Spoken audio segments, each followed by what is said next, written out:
Let's begin this hour with a look at some changes in terms of delegate counts for the two Republican candidates left in the race.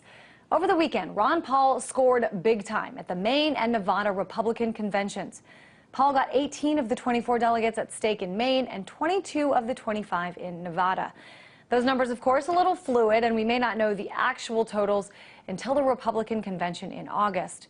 But we do want to show you some of the headlines that we saw. Check this out, how Ron Paul could mess with Romney at the GOP convention. Ron Paul power play at Maine GOP convention. Ron Paul wins the majority of delegates from Maine GOP, and Ron Paul nabs Nevada delegates from Romney. Now, for a whole lot of people in the mainstream media, Ron Paul continues to be ignored. But some people are catching on, saying at the very least, he is a force to be reckoned with. And I want to talk more about this, so let's go to political analyst Shelly Roche. Hey, Shelly, how big of a difference do these victories in Maine and Nevada, and as we saw last week in Iowa, make? Well, these victories are hugely impactful. What we're seeing is that the establishment is in real trouble now.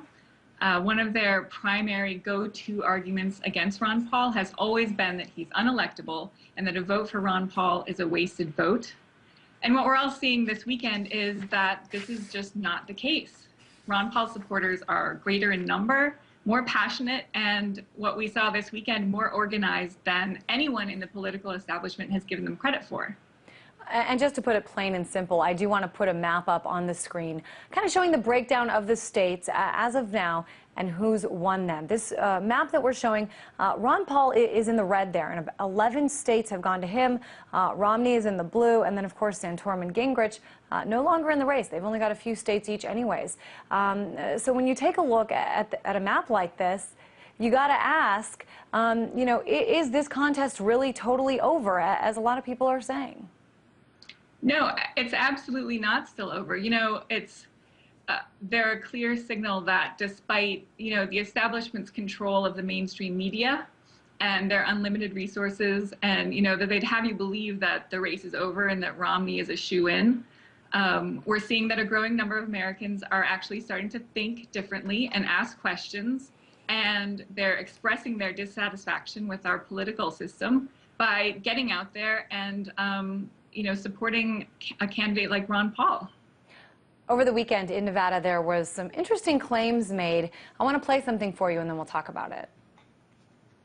Here's a guy, a Mitt Romney supporter, wearing a Ron Paul shirt, sending out fraudulent documents trying to change the election. So far, these claims have not been verified, but, you know, this guy here at the convention reporting that a Mitt Romney supporter actually put on a Ron Paul shirt and was trying to change some of the results here. Do you think there could be validity to this? Well, it's certainly possible. I mean, if you look at what happened 4 years ago, the Nevada GOP shut down the convention when they saw that Ron Paul was winning. You know, we've seen any number of shenanigans happen because Ron Paul is such a threat to the establishment. So, you know, I think none of that is outside the realm of possibility, and I'll be very interested to see what happens. I want to talk about some of Ron Paul's viewpoints. Certainly 4 years ago, as you mentioned, he was really ignored. As he made some interesting points in a lot of the debates that we saw a few months ago, you know, you did start to see him once in a while on CNN, on Fox News. Talk a little bit about what you've seen in some of his libertarian viewpoints, some of his arguments in terms of why this country is going in the wrong direction, what needs to change, that have actually seeped in to the more mainstream conservative political discussion. Well, the thing that I've seen the most, you know, as you mentioned, is he was completely ignored and marginalized by the media in 2008. And, you know, he's still marginalized, but he has been front and center a lot more, specifically around economic policy, foreign policy. And, you know, I think just getting him into some of these media situations, commenting on economics and all of his ideology is starting to get people used to these ideas that were once considered radical, you know, unelectable platforms. You know, they're starting to hear about it, and then when you have something like what happened last weekend, it really validates that people are frustrated and that they're really responding to what Ron Paul's saying.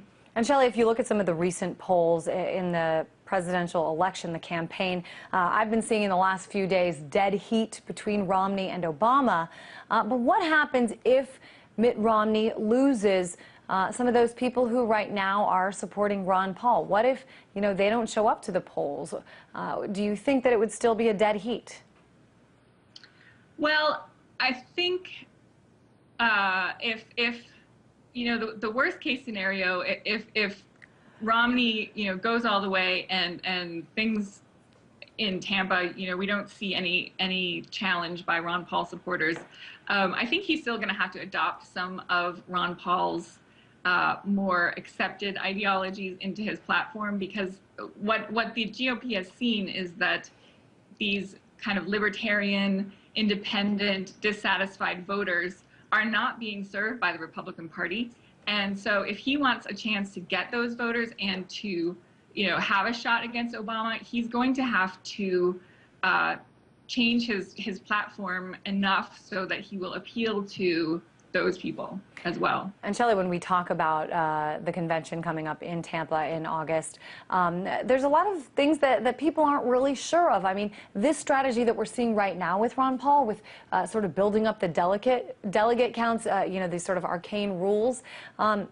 Ron Paul and his campaign said from the beginning that this is the strategy they were going to use, and sure enough, it's slowly but surely working for them. What do you expect that we will see at the campaign in August? Sorry, at the convention.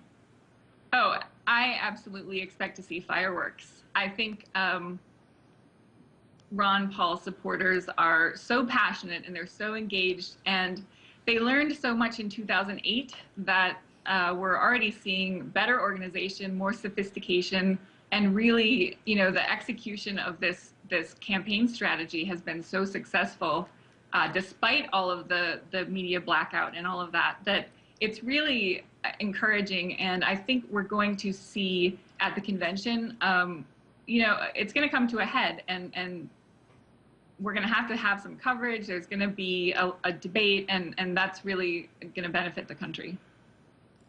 Do you expect that Ron Paul could be a kingmaker, especially if he throws his support behind Romney? Well, I really don't see Ron Paul throwing his support behind Romney. So I don't think that's likely to happen. It's certainly hard to tell. There's so many differing viewpoints between the two men, but there's a lot in the inside circles who say at the very least they're friends. You don't hear either of them attacking the other one, so it should be interesting, and we'll keep an eye on it as things are changing, as we're seeing every single day. Political analyst Shelly Roche in San Francisco, thanks so much.